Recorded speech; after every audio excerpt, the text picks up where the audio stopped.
Hey guys, and welcome to a brand new video. And again, it looks like we're versing Plymouth. Oh, we versed Plymouth 3 times already this season. This is the 4th time we're versing Plymouth this season. Anyway, let's do what we are doing, get into the last 6 matches against them. Of course, the previous 3 out of the last 6 were against Plymouth this season. Of course, the cup match where we went 1-1 and we won 4-1 in extra time, the 1-1 draw, and then of course the 2-1 win at Ellen Road. Before then, we didn't play them until all the way back in 2007, where we actually managed to win 2-1.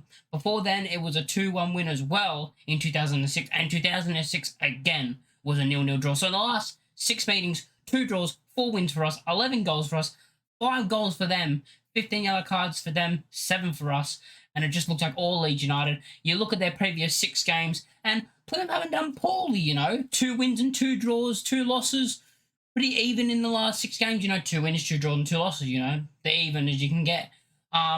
But yeah, I feel confident in this game. But there's also other things where I'm like, oh, do I feel confident? I think you guys know what I mean, and you see it by the title. But anyway, I'll get into that when we get there. But we played Plymouth 3 times this season, so we know what they're like. They're going to be a team that will sit back on us and defend. And we've struggled against Plymouth. Every time we played Plymouth, we struggled.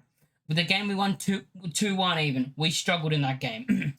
The cup game, which was 1-1, we took the lead, and then we just did it again where we just slowed down and acted like we've already got the win. All of a sudden, bang, they score, and it's 1-1. It's a 1-1 draw. And then the same happens in the replay.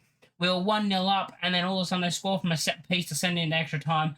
Us thinking probably we're already through to the next round of the cup, and we did it again. We slowed down. We can't do it this time, and they sit back, which is very difficult for us, especially with the way I'm going to see it if we line up with the team that I think we're going to line up with. Because I think Pirro is not a great option to have. But I don't think Bamford's going to be back. There's news that he might be back for this game.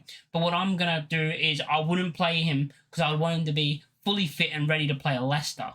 That's the game we need Bamford for me. We need Bamford fully fit for Leicester to play. Plymouth, he can miss, and I think we'll be fine. I think it'll be hard, and I think we'll have to grind out a win, but I think we'll do it.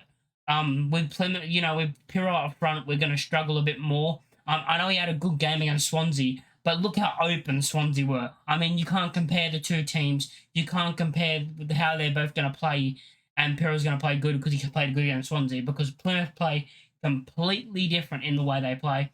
And that's why I'm a bit worried. But anyway, let's go through my starting 11, who I think is going to start. Of course, Illan Meslier will start in goal. Great season so far. I mean, and you can't even change the back four no matter who's back. Even when Stroud comes back, I wouldn't change the back four. They've conceded, what, 1 goal? I think they've conceded like 1 goal in the last 7 games. Something like that. And, our defense has been great. Archie Gray at right back. Rodon in centre back. Ampadu in the other centre back role. And, of course, Junior Furwell left back. You cannot change that. Just like you can't change the double pivot in front of them in Kamara and Gruev. Cannot change them. Both of them. Great performances. Both of them. Pass accuracy above 90% in every single game.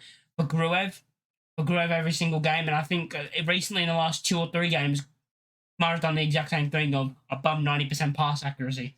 Great performance from them. And of course, on the right, I do think Gnonto's going to start again, because I think Dan James still needs to build himself back up, and I can't see us dropping Gnonto because he's actually played well when he's come in, and he can't be dropped really. James is going to have to try and fight for his spot back when he comes off the bench, but I have faith in him. And the best thing about having Dan James on the bench and firing Dan James who's played as well as he has all season is he's going to come on. The defenders are going to be like in the 60th minute, they're going to be like, oh God, it's Dan James, right past all of them.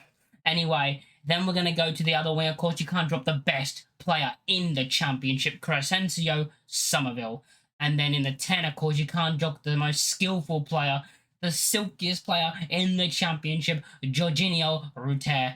Now is when we go to the number 9 situation of if Bamford's fully fit and he feels like he can play and he's all good for the full 90 or at least 70 minutes, start him. But for me, I want to make sure that he plays against Leicester. That's the game we're going to need him in. I would be fine with playing Pirro in this game, even though I think Pirro will struggle against a team that play, at a low block. He does struggle against them, and I think he'll struggle again. I mean, we've seen multiple times that he has struggled against Plymouth. So I think that'll happen again. But I do think we'll be able to get over the line just because of the quality that we actually have in this team. So I think we're going to win this game. I'm going to go with a score prediction of 2-1 won Leeds United in a very close game. I do think Pero is going to start, by the way, if I didn't actually make myself clear. I think Pero is going to start, and that's why I think we're going to win 2-1, and our goal scorers will be Jorginho Rata and Daniel James off the bench. Hopefully we get this win. Hopefully I don't see us being a game where we're going to smash them. Let's keep the push for the top 2. We are top 2 right now. You know, we're in that top 2 position, and, you know, sorry, the pressure's going to start mounting on us because we're ahead of Southampton. So the pressure's going to start coming on us because Southampton are going to start coming back, trying to come back at us, and try and get into second. So the pressure's kind of switched around of us being not the chasing team anymore and them being the chasing team.